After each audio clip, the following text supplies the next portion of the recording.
السلام عليكم ورحمة الله وبركاته، ازيكم طلبة جريد 4 عاملين ايه؟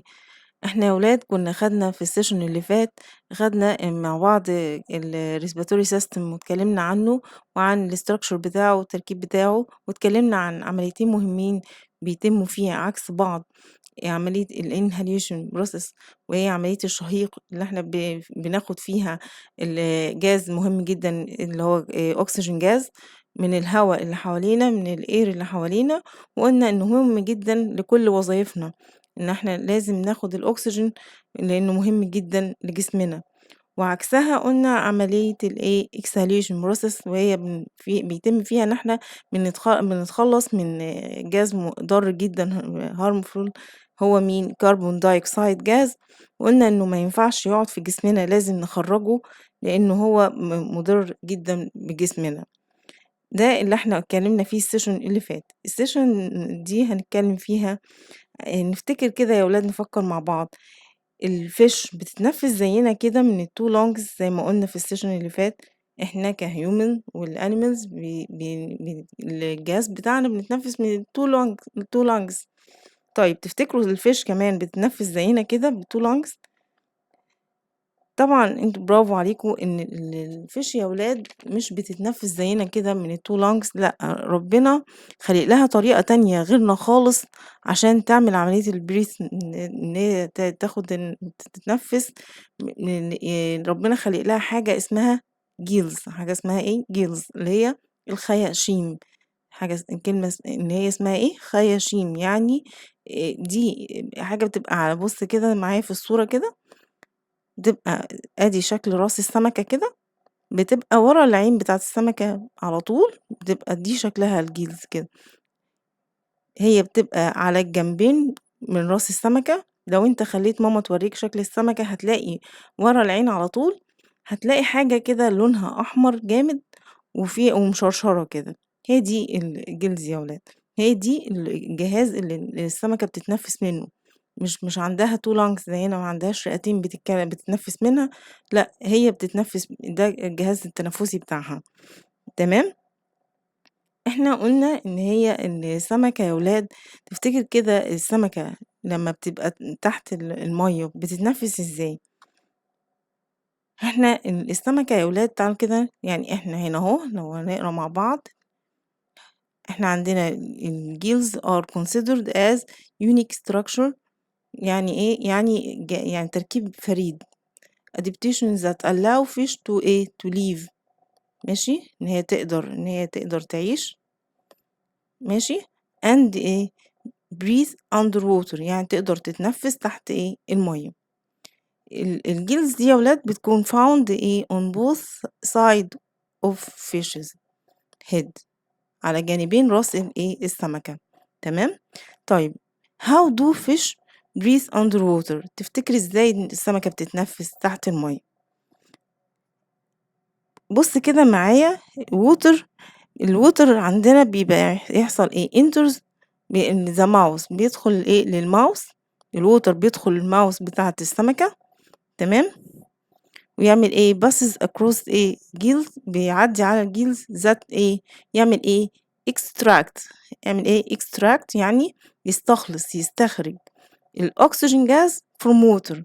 يعمل ايه extract oxygen gas from water يعني هي بتاخد الجيلز دي اول ما المية تدخل في بق السمكة تروح تاخد الاكسجين الموجود في الووتر في المية وايه تاخده مين الجيلز. تمام. طيب هتعمل ايه بقى بيهم؟ هي الجيلز يا ولاد فيها ربنا خلق لها ايه blood vessel inside the gills، في جواها blood vessel عشان كده هي ايه بتكون لونها احمر كده. ماشي.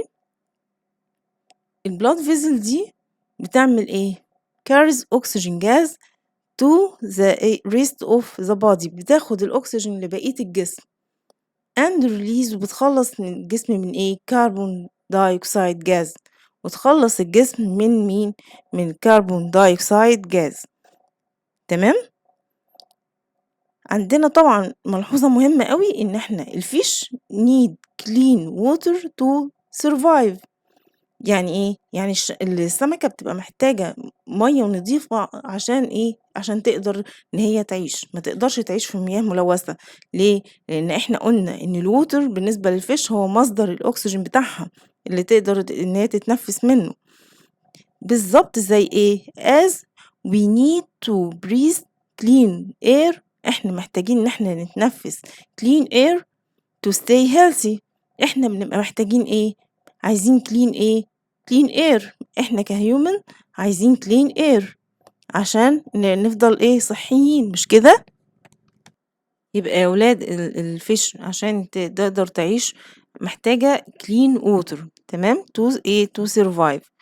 لكن إحنا كhuman محتاجين إيه؟ clean air عشان إيه؟ can breathe clean air عشان نبقى إيه؟ healthy. دي معلومة لازم تاخد بالك منها، إن السمك بيبقى عايز المَيّة النضيفة عشان هو بياخد الأكسجين من المَيّة، لكن الhuman والanimals بيبقى محتاجين clean air، هوا نضيف عشان هُم بياخدوا الأكسجين من الإيه؟ من الair اللي حواليه، تمام؟ طيب تفتكروا يا ولاد كده إن الchanges اللي بيعملها الhuman بيعمل changes في الenvironment اللي حواليه والّا لأ؟ برافو عليكم طبعًا، هو بيعمل تغيرات في البيئة اللي حواليه ب باستمرار التطوير والتطور بمرور الوقت. كل ما الإنسان بيحصل تطور وتقدم بيعمل تغيرات في البيئة اللي حواليه من غير ما هو يحس. طيب الhuman الactivities دي يا ولاد بتسبب تغيرات في الإيكو سيستم، عشان كده يا ولاد الأورجانيزمز بتعمل إيه؟ بتعمل عملية بتعمل تكيف مع التغيرات اللي بيعملها الهيومن عشان تبقى تقدر تعمل إيه؟ برافو عليكوا to be survive، عشان تقدر إن هي تكمل. فهي تعمل وتعمل تكيف مع الظروف اللي حواليها عشان تقدر تكمل وتعيش. تعالوا كده نشوف مع بعض يا ولاد زي ايه التشنجز اللي عاملها الهيومنز وغيرت في الايكو سيستم اللي حواليه. تعالوا كده نشوف مع بعض. يعني هنا احنا عندنا مثلا في البيكتشر اللي قدامنا دي cutting down forests، قطع الغابات والأشجار. يعني الهيومن عشان يحصل على الأخشاب اللي بيعمل بيها صناعات مختلفة وبيعمل بيها حاجات مختلفة في حياته، فبيضطر إن هو يقطع الأشجار من الغابات. فده طبعا بيغير من ايكو سيستم. احنا بنقطع الأشجار فبنقلل، احنا الأشجار بالنسبة لنا هي مصدر الأكسجين، هي اللي بتخرج لنا الأكسجين في الهواء اللي حوالينا. هي بتبقى الأشجار والمساحات الخضراء يا ولاد بتبقى زي الفلتر، عارف الفلتر اللي بتبقى حاطه في الحنفية كده عشان تشرب مية نظيفة. هي الأشجار بالنسبة لنا بتدينا الأكسجين وبتنقي لنا الهواء اللي حوالينا، عشان هي بتاخد الكربون دايوكسيد وتدينا الأكسجين عشان نقدر نتنفس. فاحنا لما بنيجي نعمل كاتنج للفورست والتريز احنا كده بنضر بالبيئة وبنأثر على البيئة اللي حوالينا. زي كمان الfarming and clearing الland اللي هي إن إحنا لمّا نعمل قطع للأرض ونعمل تسوية للأرض زي في الpicture كده، إحنا برضه بنغيّر من النظام البيئي، لإن هو إحنا كده برضه قلّلنا من المساحة الخضرا وضرينا إن إحنا خلّينا الplant ده هو أصلًا هو أساس الأكسجين بالنسبة لنا. هو إحنا كده قضينا عليه وبقى ما فيش حاجة بتعمل لنا فلتر للهوا وتطلّع لنا الأكسجين الحلو الجميل اللي إحنا محتاجينه عشان نقدر نعيش كويس. ده كده أضر بالإيه ecosystem. عندنا إيه تاني؟ عندنا الbuilding communities اللي هي بقت مكان بقت بدل ما الأرض بتبقى grassland أماكن كلّها حشائش ومساحات خضرا، إحنا بقينا بدلناها بالbuilding communities بالمجتمعات العمرانية والمباني الضخمة. فده طبعًا خلّانا قضينا برضه على المساحة الخضرا اللي هي أساسي في إنها تدّينا أكسجين يخلّي صحتنا healthy وكويسة. ده برضه من الchanges اللي عملها مين؟ الhuman. برضه عندنا إن لمّا نعمل هنا أهو في الpicture اللي قدّامنا إن إحنا عملنا introducing plants and animals، يعني إحنا بنجيب الإنسان بيفضل مثلًا يجيب مثلًا نباتات تكون مش في البيئة بتاعتها ويزرعها في بيئة مش بتاعتها. زي إيه؟ يعني مثلًا أنت جايب مثلًا plant هو متعوّد إن هو بيتزرع في أماكن معتدلة وفيها وفرة مَيّة وكده، ونروح نحطها في مكان يكون الجو حَر وفيه قِلّة مَيّة، فالplants ما بتقدرش إن هي تقدر تكمّل وتعيش ما بتقدرش تنتج لإن هي موجودة في مكان مش مكانها، فإحنا كده أضرينا بيها، تمام؟ طبعًا الair pollution اللي بيكون that إيه caused due to اللي بيحصل نتيجة إيه the exhaust اللي هي العوادم from cars and some factories من بعض المصانع، اللي هي الدخان اللي بيبقى طالع من مداخن المصانع زي اللي في الصورة كده قدامك، والعربيات لمّا بتلاقي عربيات طالع منها دخان أسود جامد، كل الحاجات دي طبعًا أضرت بالإيه، عملت تغيير في البيئة غيّرت لوثت الهوا اللي حواليك. فدوّة طبعًا ده changes الإنسان هو اللي عمله، ده إحنا كده عملنا change في الإيه environment غيّرنا في البيئة، تمام؟ برضه الwater pollution تلوث المياه، يعني الإنسان مثلًا لمّا بيكون تلاقي كده ولد مش مهذّب كده تلاقيه يروح مثلًا يكون في إيده كنز والّا في إزازة مَيّة ويروح راميها في المَيّة. مثلًا لو هو واقف على النيل أو كده يروح إيه، يرميها فيها، معاه ورقة يروح راميها بدل ما يرميها في الباسكت يروح راميها فطبعًا ده كله بيعمل إيه، بيعمل water pollution بيعمل تلوث للمَيّة، وده بيسبب caused إيه، بيعمل إيه، ده طبعًا دي اسمها bad habits الحاجات اللي إحنا قُلنا عليها دي، الولاد اللي بترمي مَيّة ترمي ورق وأزايز وحاجات زي كده في المَيّة بالشكل اللي إحنا شايفينه، والناس طبعًا لو في ناس كبيرة بتعمل كده، فده طبعًا ده اسمه إيه bad habits يعني عادات سيئة، فده بيعملوا إيه، دُول كده هُم بيضروا عملوا إيه، غيّروا في الenvironment ربنا خالق لنا مَيّة نضيفة طبيعتها، إحنا لوثناها. فكل الحاجات دي تغيرات مين اللي عملها؟ الhumans هو اللي عملها، مش ربنا خالق لنا الenvironment حوالينا كده لأ، الhumans هو اللي تسبب في كده. فالتغيرات يا ولاد اللي عملها الhuman دي الchanges resulted from human activities التغيرات اللي ناتجة عن أنشطة الإنسان دي can cause بتسبب disappearance يعني اختفاء أو كلمة إيه extinction يعني انقراض of plants and animals يعني الactivities دي اللي بيعملها الhuman دي بتسبب إيه بتسبب انقراض لأنواع النباتات والحيوانات that once lived in in an environment يعني إيه يعني الأنشطة اللي بيعملها الإنسان دي اللي زي ما شرحناها في الجزء اللي فوق ده فده تسبب في إنه في بعض النباتات والحيوانات ما قدرتش تتأقلم مع التغيرات البيئية دي وحصل لها انقراض اختفت انقراض يعني تختفي فده بسبب التغيرات اللي الإنسان عملها في الانفايرمنت اللي حواليها والإكسيستم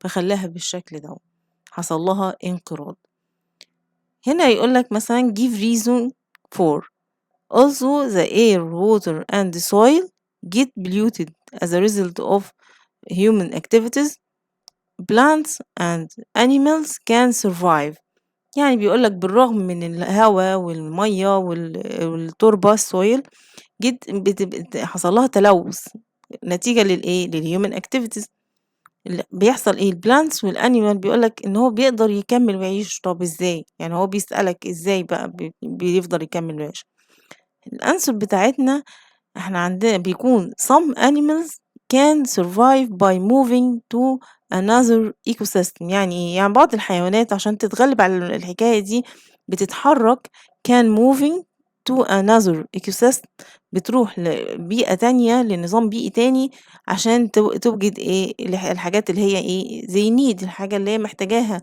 البيئة الملائمة ليها والplants depend on بتعتمد على إيه their seeds يعني البذور بتاعتها بتعمل إيه إن هي إحنا قلنا seeds يا ولاد إن هي بتتحرك مع الwind مع الرياح وتروح تشوف better place يعني تشوف إيه تشوف مكان أحسن، ماشي to survive عشان تقدر تكمّل فيه وإيه ويحصل لها إيه grow يعني بتدوّر على مكان تاني أفضل ليها تقدر تعيش فيه وتقدر إن هي كان grow. تمام؟ طيب تفتكروا الplanets والanimals بس هي اللي حصل لها ضرر من الhuman changes دي، التغيرات والhuman activities دي، اللي هي الanimal والبنات بس هم اللي حصل لهم ضرر؟ لأ طبعًا، الhuman كمان هو اتضر كمان، حصل له negative effects، حصل له تأثيرات سلبية من حصل ليه نتيجة التغيرات اللي الإنسان بيعملها. زي إيه؟ زي الheart disease، أمراض القلب، زي الdamage of lungs اللي بيحصل تلف وتدمير للرئتين، ده طبعًا نتيجة إن الهوا بقى مش ملوث، بقى ملوث ومش نضيف. بالضبط زي يعني إحنا لو جبنا كده شخصين، واحد عايش في مكان فيه مسطحات خضرا كبيرة ماشي، وإحنا قُلنا مسطحات خضرا وأشجار وtrees كتيرة أوي، معناها إن في أكسجين كتير وفي نَفَس كويس هنبقى healthy وجسمنا كويس. وجِبنا شخص تاني عايش في مكان مُزدحم وفيه مصانع و وعربيات كتير ما فيهوش أشجار كتير. لو شُفنا الtwo lungs بتاعة كل واحد من الاتنين دول، هنلاقي إن الشخص اللي عايش في المكان اللي فيه مسطحات خضرا كتير وأشجار كتير، الlungs بتاعته هتكون نضيفة كويسة healthy صحية. لكن الlungs بتاعة التاني اللي هو عايش في مكان فيه ملوثات كتير، هيكون فيها damage، فيها أضرار، هيكون صحته مش زي لمّا يكون الإنسان اللي عايش في المكان النضيف اللي هو مليان خضرة، بتفرق صحة ده عن ده. تمام؟ كمان عندنا حاجة تانية بيتضرر بيها الإنسان كمان، حاجة اسمها أزمة، اللي هي بيعمل breathing difficulty. يعني إيه؟ يعني بيتنفس بصعوبة. اللي هو مرض اسمه الربو، اللي هو بيستخدموا بخاخة كده زي في الصورة كده، بيبقى ناس بيكون عندها صعوبة في التنفس، ما بتقدرش تتنفس زي الشخص العادي، ما بتقدرش تاخد الأكسجين بشكل كويس لوحدها، فبتحتاج لحاجة اسمها بخاخة زي في الصورة كده، عشان تقدر إن هي تاخد النَفَس بتاعها كويس. طبعًا دي كلّها أضرار حصلت للhuman نتيجة الactivities بتاعة الhuman نَفْسه. تمام؟ إحنا عندنا كمان تفتكروا إحنا نقدر إن إحنا نصلّح من الحاجات دي؟ هل الضرر بتعمله لنا نقدر نصلّحه؟ آه طبعًا، إحنا نقدر نصلّح الحاجات دي، التغيُّرات اللي عملها الإنسان، إن إحنا نقدر بعد زي ما الأنشطة بتاعتنا بوّظت كتير من البيئة اللي حوالينا، نقدر إن إحنا نرجّع البيئة اللي حوالينا كويسة وتبقى نضيفة. بس تعالوا كده نشوف مع بعض الnotes دي الأول، وبعدين نشوف إزاي ممكن نرجّع البيئة بتاعتنا نضيفة. إحنا عندنا هنا بيقول لنا إن الwater pollution makes human hard to find clean drinking water. يعني إيه؟ يعني تلوث المَيّة ده خلّى في صعوبة إن إحنا نلاقي مَيّة نضيفة نشربها، إن إحنا تلوث المَيّة ده سواء من أفعال الأشخاص، الناس اللي هي بترمي حاجات، أو المصانع اللي هي بترمي الحاجات بتاعتها في المَيّة، ده خلّى إن بقت الwater على طول فيها pollution، فبقى في صعوبة في إن إحنا نلاقي drinking water. كمان إيه تاني؟ الair، بالنسبة للpollution بتاع الair والwater والsoil pollution make crops يا ولاد يعني محاصيل can't grow. يعني إيه؟ يعني المحاصيل الزراعية ما بقتش بتقدر تنمو بشكل كويس. ليه؟ عشان إحنا عندنا الair فيه pollution، والwater والsoil كمان من الهوا اللي حواليها حاصل لها pollution. فالcrops اللي هي المحاصيل سواء كانت fruit أو vegetable مش بتكبر بشكل كويس. يعني تلاقي المحاصيل طالعة، المزروعات يعني حاجات مزروعة، مثلًا لو إحنا مثلًا هنتكلم عن زرع الذرة أو قطن أو خيار أي حاجة، هتلاقي إن هي طالعة عشان الملوثات الكتير دي، تلاقيها طالعة فيها ضعف. مش طالعة محاصيل قوية، بيبقى فيها أمراض، فيها عيوب، نتيجة للتلوث اللي حواليها.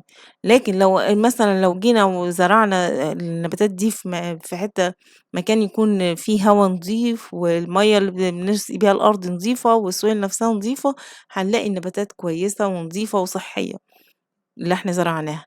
فللأسف تلوث المَيّة والهوا والتربة ده بيسبب إن الcrops مالها المحاصيل ما بتبقاش تنمو بشكل كويس، بيكون في ضعف في إنتاج المحاصيل. كمان عندنا الair pollution اللي هي smog اللي هي الدخان makes الhuman hard to to breathe، إن هو الإنسان ما يقدرش يعمل يبقى عنده صعوبة في can breathe إن هو يقدر يتنفس. يعني أنت لمّا مثلًا تكون ماشي في الشارع وفي عربية مطلّعة دخان كتير أوي جنبها منها يعني، فأنت بتلاقي نفسك بتكح كده ما بتبقاش قادر تاخد نفسك كويس، ده نتيجة إن عشان الهوا ملوث اللي حواليك من دخان العربية دي، فدَوّا مسبب لك إن في hard to breathe إن أنت في صعوبة في التنفس، فهمت الفكرة إزاي؟ هنا بيقول لك إن الpeople live in cities الناس اللي بتعيش في المدن that have high air pollution ماشي، عندها مستوى الهوا الملوث بيكون عالي جدًا، فبيقول لك لازم إن هم يعملوا must change لازم يغيّروا their lifestyle لازم يغيّروا نظام الحياة بتاعهم to decrease air pollution يعني هنا بينصح إن الناس اللي عايشة في المدن هي بتتعرّض لنسبة تلوث هوا كبير جدًا، لازم إن هي تغيّر الlifestyle لازم تغيّر نظام حياتها عشان تقلل ملوثات الهوا. طيب إحنا نقدر نعمل الكلام ده؟ إحنا نقدر نقلل وكمان ممكن ما ن يعني نقلل خالص حكاية التلوثات والتغيرات اللي عملها الhuman. تعالوا كده نشوف مع بعض هنا بيقول لنا الدور الrole of human to help restore ecosystem دور الإنسان إن هو يقدر إن هو يعيد النظام البيئي من تاني. هنا بيقول لنا as human can cause harmful changes زي ما الإنسان بيعمل تغيرات ضارة كتير they can help restore إن هو يقدر يساعد في إعادة الإيكو سيستم إزاي؟ أول حاجة نعمل replanting the cleared forests يعني نعمل نحافظ على إعادة زرع وإنبات الأشجار والغابات عشان تعمل تنقية زي ما إحنا قُلنا، طول ما في أشجار كتير وغابات كتير إحنا بنحصل على هوا نضيف، لإن هي اللي بتدّينا الأكسجين، النباتات دي ربنا خالقها لنا عشان هي تدّينا الأكسجين، تدّينا الهوا النضيف اللي يحافظ علينا healthy نكون أصحاء وكويسين، فإحنا ممكن نعمل replanting نعمل إعادة إنبات للأشجار وإعادة زرع للأشجار الغابات عشان نغيّر الضرر اللي إحنا عملناه في البيئة. تاني حاجة إن إحنا نعمل removing the pollutants of air and water يعني إيه؟ يعني إن إحنا نتخلّص من كل الملوثات اللي بتلوث الهوا والمَيّة، يعني إن إحنا بنبطّل مثلًا لو بنتكلم عن المَيّة إن إحنا نحافظ على المَيّة نضيفة ما نرميش حاجة فيها، إن لو لقينا حد بيرمي حاجة في المَيّة ننصحه إن هو لأ ما يعملش كده، كده هنحافظ على المَيّة بتاعتنا نضيفة وسليمة. الair مثلًا إن إحنا نقلل استخدام الحاجات اللي بتعمل عوادم، إن إحنا نخرّج المصانع تكون بعيدة عن الأماكن اللي فيها سكان، إن إحنا نقلل من استخدامنا للعربيات اللي لو في عربية مثلًا فيها عُطل مخلّي بتعمل smoke كتير، تعمل أدخنة وexhaust كتير، عوادم كتير، نصلّحها عشان نحافظ على البيئة الهوا يكون نضيف عشان نحافظ على أجسامنا healthy زي كده، تمام؟ نعمل إيه كمان؟ نعمل preserving plants and animals in this ecosystem يعني نحافظ على النباتات والحيوانات في الأنظمة البيئية، إن إحنا ما نعرّضهاش إن هي يحصل لها disappear إن هي تختفي، لأ إحنا نحافظ عليها ونوفّر لها الجو الملائم ليها والبيئة الملائمة عشان تفضل وتكمّل وتعيش من غير ضرر، لو إحنا عملنا كل الحاجات دي والخطوات دي نقدر نحافظ على نظام بيئي نضيف وآمن وhealthy لكل الorgans اللي موجودة عليه. تمام، أتمنى يكون الsession النهارده والlesson النهارده كان سهل وبسيط، ما فيهوش حاجات كتير أو إن إحنا نحفظ الكلمات الجديدة بس علينا فيه، ونشوف الأماكن الأسئلة الحاجات اللي بتيجي أسئلة أنت اقرا الدرس مرة و2 ماشي، ونحفظ الكلمات الأول زي ما اتفقنا، بعدين نقرا الدرس كويس أوي ونشوف الحاجات اللي هي بتيجي أسئلة تيجي سؤال إزاي ونحل exercise كتير، وإن شاء الله الدرس هيثبت معاك مش هتنساه أبدًا. وإن شاء الله أتمنى ليكم كل التوفيق وأشوفكم على خير الsession الجاي إن شاء الله. السلام عليكم ورحمة الله وبركاته.